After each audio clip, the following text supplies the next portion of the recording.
There's nearly 70,000 low-income children that are in the program, in the Florida program, and about 25,000 of them are Hispanic. Since the program was created 13 years ago, 400,000 students have been given the scholarships so they can go to schools that work for them, so they can stop struggling and ultimately find success. And yet now, despite its success and despite being around for 13 years, the program is under attack. In August of this year, the Florida Teachers Union and the Florida School Board Association filed a lawsuit to kill the program. If they win, 70,000 low-income kids will be kicked out of the schools they love and where they are succeeding today. This is an absolute outrage. And it's not an outrage in Florida alone. This is a national outrage. There is no justification for taking away options and opportunity for low-income students. And we are here today to let Hispanic families in Florida and around the country know what's going on here. Before I introduce our speakers, let me just make a couple of quick points. This program is designed to help the students whose families have the least. The average income for participating families is 4.5% above the poverty level. Let that sink in for a minute. That's 4.5% above the poverty level.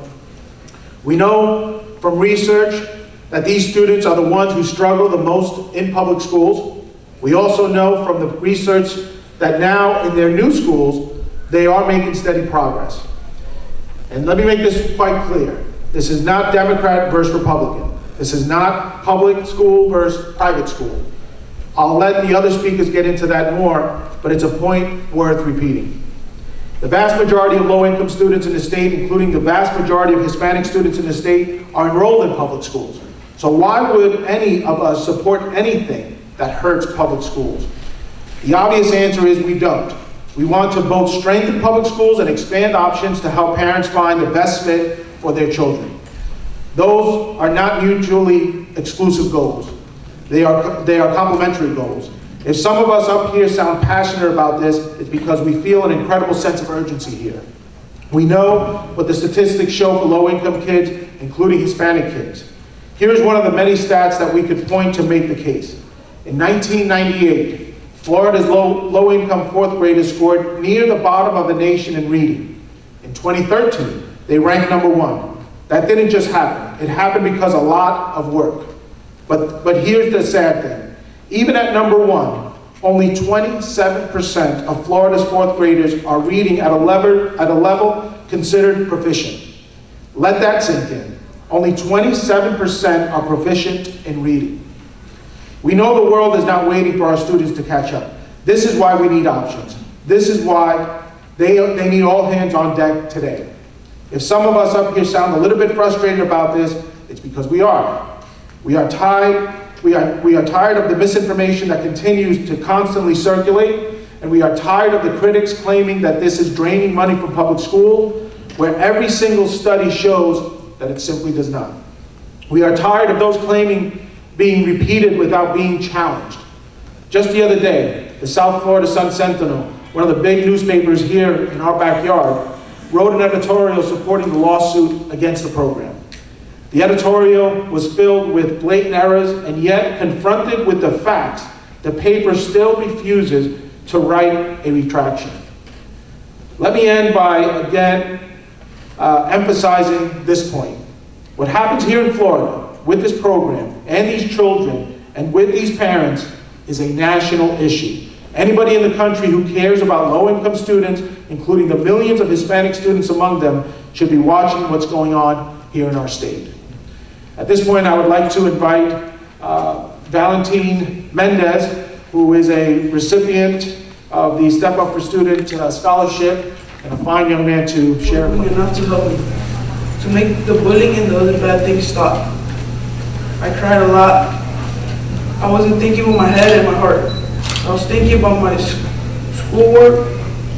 I wasn't thinking about my schoolwork or about the future. I was thinking with my fist.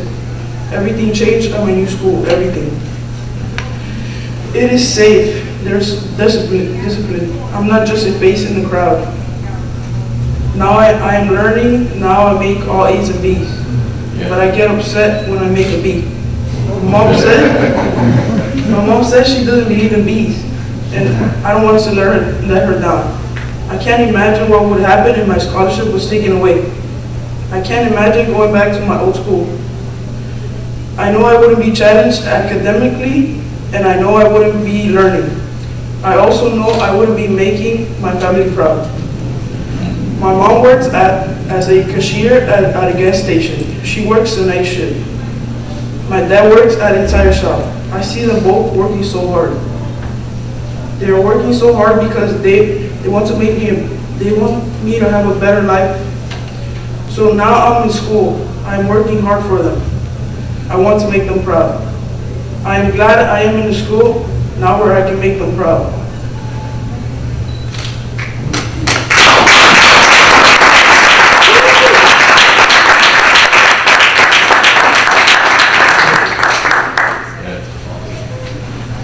Janet Ruiz, you want to say a couple words?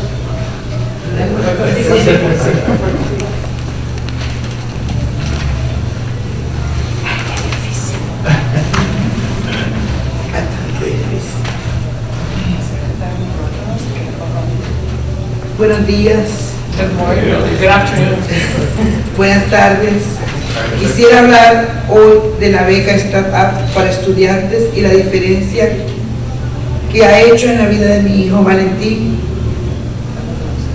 Good afternoon. I would like to speak today about the scholarships that Step Up for Students is providing and how it's made a difference in my son Valentin's life.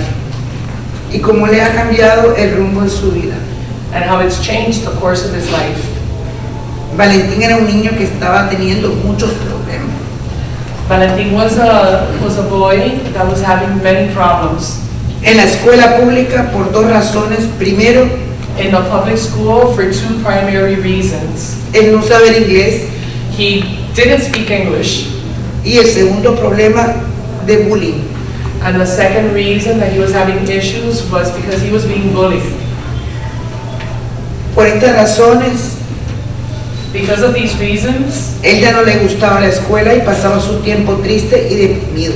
Because of these reasons, he no longer liked even going to school, and he spends his days sad and very depressed.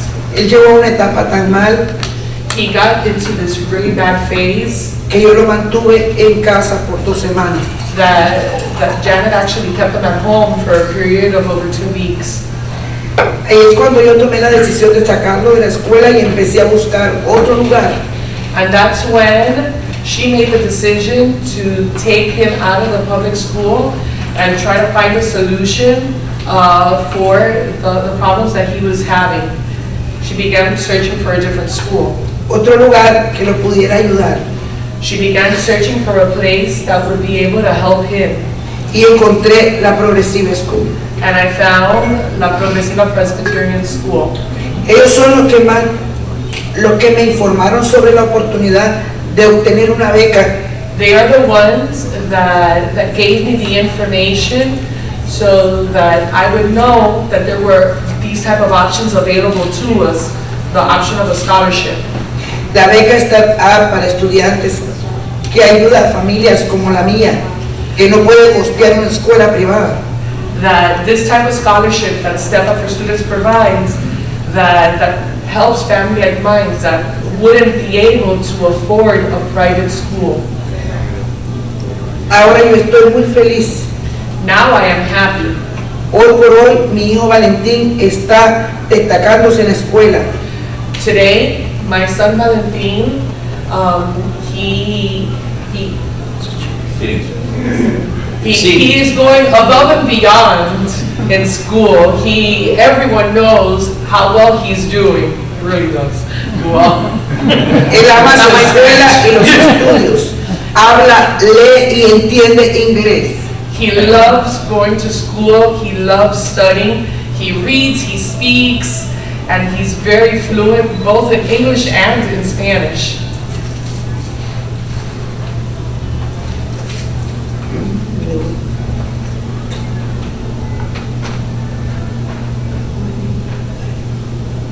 Él ama la escuela y sus estudios, habla y entiende inglés. Sus calificaciones están cada día mejor. Every day his grades are better and better. Estoy sumamente feliz y agradecida a esta oportunidad de tener la beca Start Up para estudiantes y la escuela progresiva.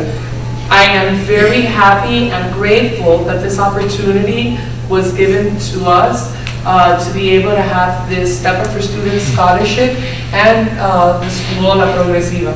La educación es lo más importante para nosotros como familia. The education is the most important thing for us and for our family.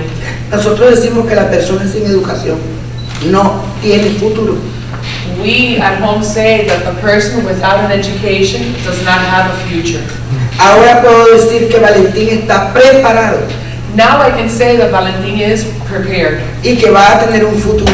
and that he is going to have a future. Realmente no sé qué yo hubiera hecho sin la beca.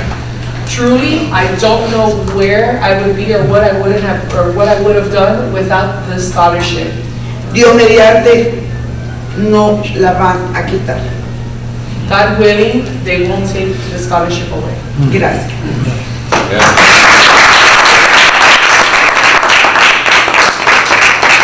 Thank you. If I could invite Senator Martin Sandoval from Illinois to share a couple words.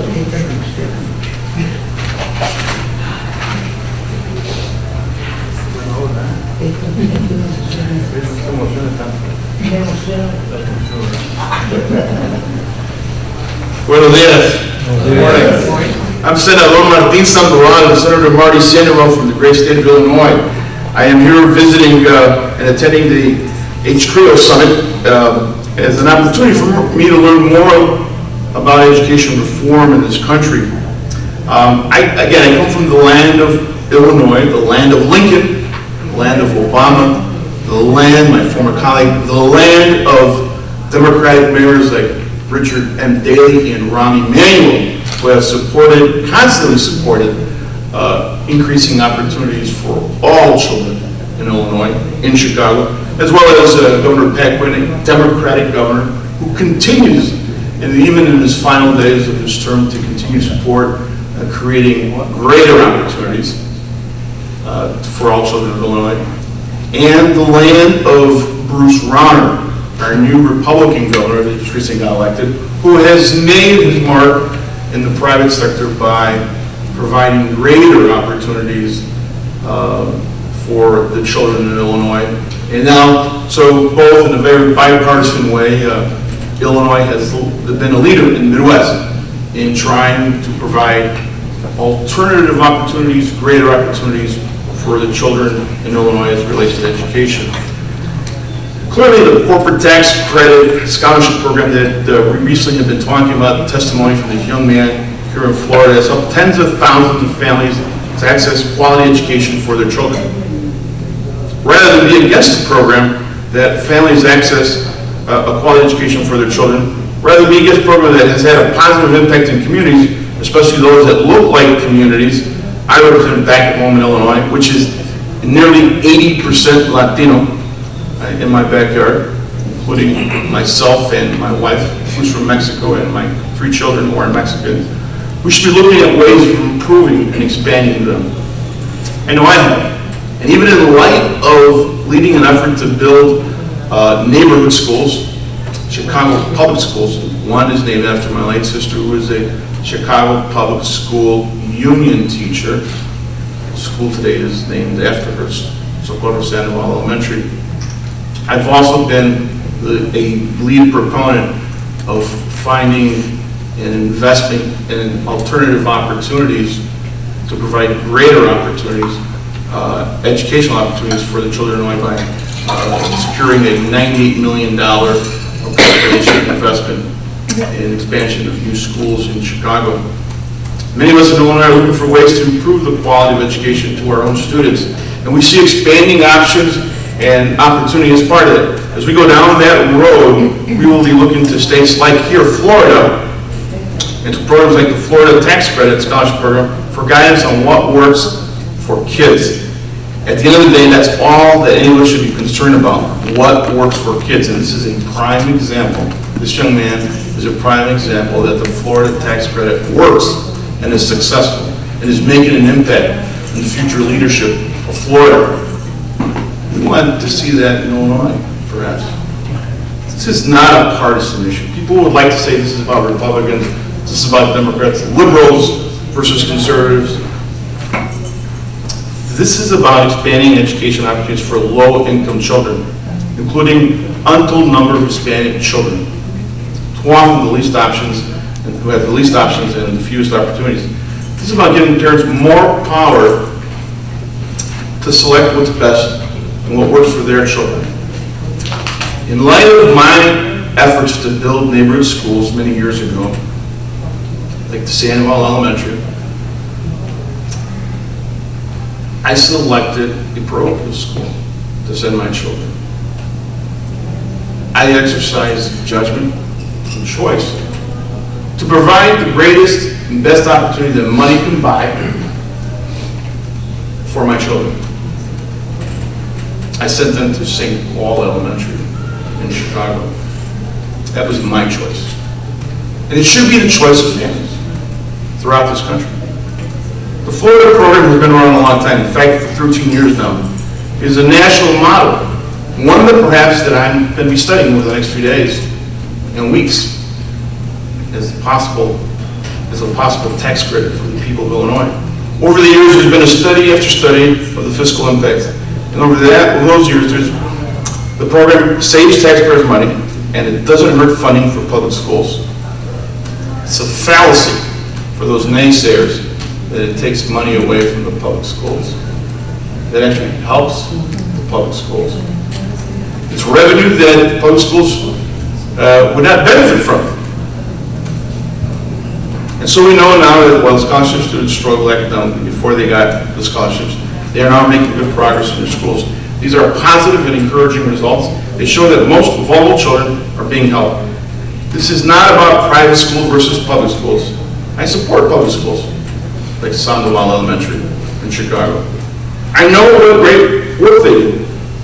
I'm very proud of it. But at the same time, I think it's important for all of us not to get hung up on labels. We should focus on whether kids are succeeding in school, not what type of school they're succeeding in. That's the most important thing here. I hope that we never lose sight of that premise.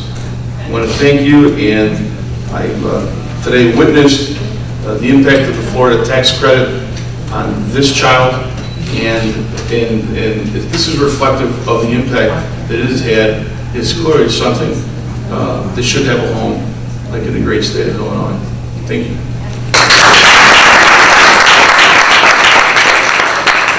Thank you, Senator. I'd like to invite Assemblyman Marcos Crespo from the great state of New York. Gracias, Julio. I want to thank you and Creo for bringing us all together on this important conversation. It's hard to follow Senator Sandoval and Valentin and his testimony, but I'll share with you what's happening in New York. I represent the community in the southeast section of the Bronx that has been known for far too long for all the social ills associated with urban communities and low-income communities. We have talked for years that education is our priority. We have talked about fixing a broken system that continues to fail to graduate and prepare enough children in our community, particularly minority children, Hispanic children, low-income community children. We've talked about the fact that 80% of the kids graduating from our school system when they go to college need remedial courses because they're not prepared for the academics that they're going to confront there. Think about that. We talk about the economy in this state, and whatever state, whether you're in New York, Illinois, whether you're here in Florida, wherever you stand in this country, you're not competing with just your own local community businesses. You're competing in a global market. We talk about the failure of this country to be competitive with other superpowers around the world, and we have that conversation, but we don't do anything about it or enough about it. I'm here today, and I'm here with friends who are Republicans and Democrats because, as the Senator said, this isn't a partisan issue. The issue of education is a moral issue, it's a rights issue, and it is an issue of opportunity and growth that is going to keep this country to be the great country that it's been.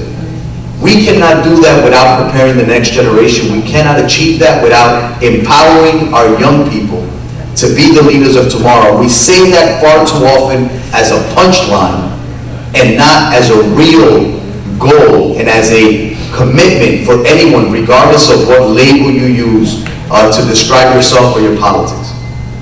I don't know that as an elected official or if a bureaucrat working at a state education agency in anywhere in this country can know better what's best for Valentin than his mom who spoke here earlier. No one can tell her what's best for him more than what she knows. In every state of this country, we talk about diversity. We talk about the strength of our diverse communities. We talk about the diversity of faith, of cultures and languages that make the United States what it is, certainly New York what it is. But then we don't translate that very concept into the way in which we provide opportunities. Ladies and gentlemen, one size doesn't fit all.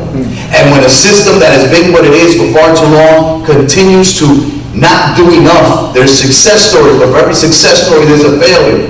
The fact of the matter is that while we discuss the politics and the policy of it, there are children like Valentin who are not given an opportunity to be successful. And every day that we fail to provide more options, it is another child that we fail to provide an opportunity for.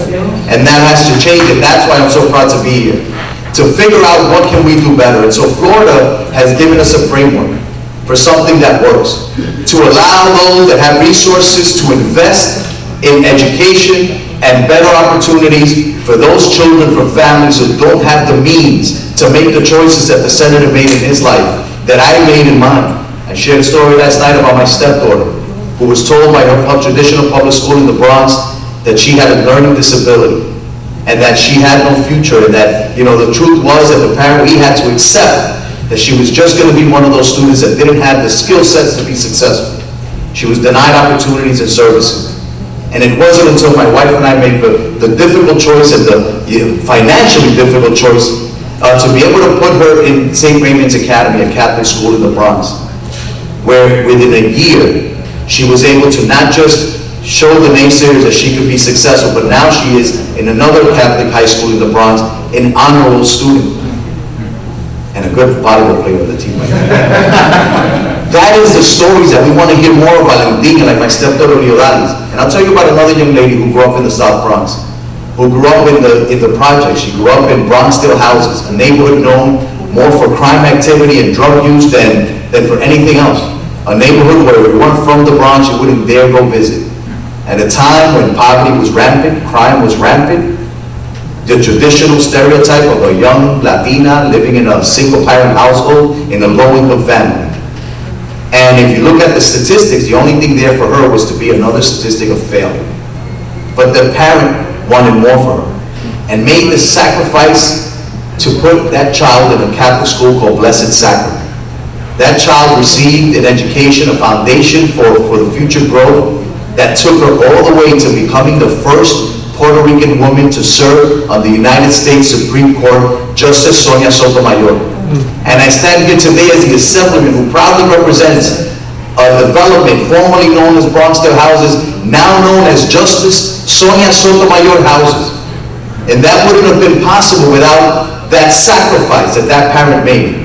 And us as government have a responsibility to create more opportunities for more Justice Sonia Sotomayores in our community, for more success, and to empower families to make the choices that work best for their kids. I think I'm a fairly intelligent elected official. Literally. But I know, and I don't lose sight of the fact that I don't know better than the parents who know their children. And my responsibility is not to tell her what she needs, it's to provide options for her to choose and give this young man a chance to stand in this podium one day and tell you of all the great things that I'm sure he will do. Because that is what we need to do in this country to empower not just the Hispanic community, but all communities. We need to do better. We are falling behind economically, we are falling behind in the global market, and this country needs to tap into and invest in the intellectual capital of our most precious resource, and that is our young people. And that is not a punchline, ladies and gentlemen. That is a responsibility that whether you're a Democrat or Republican, whether you're upstate or downstate, urban or rural, we all need to work together to make sure that our next generation is empowered and able to lead us into a better future. That is why I'm here today. That is what I believe, that the success that Florida has seen through this tax credit can be emulated in other places, and I will push harder than ever to make sure that in the state of New York, with as much bipartisan support as we have for the New York version of the Education Investment Tax Credit, that we are able to give our children what Florida is currently giving theirs, and make sure that those opportunities continue to grow across this country, because they deserve it, and we need to do that in order to move our economy forward and our country forward. That is what I'm here to share with you, and I hope that as the rest of this conference progresses, that we can continue to build this network and demonstrate that there are a lot of us who believe in real success and not just our own interest or partisanship or labels. That our goal is to be judged by the Valentins of the world and not by, who our traditional political friends are or how much they've invested in our campaign. It's not about that. It's about Valentin, and it's about his future and this country. Thank you.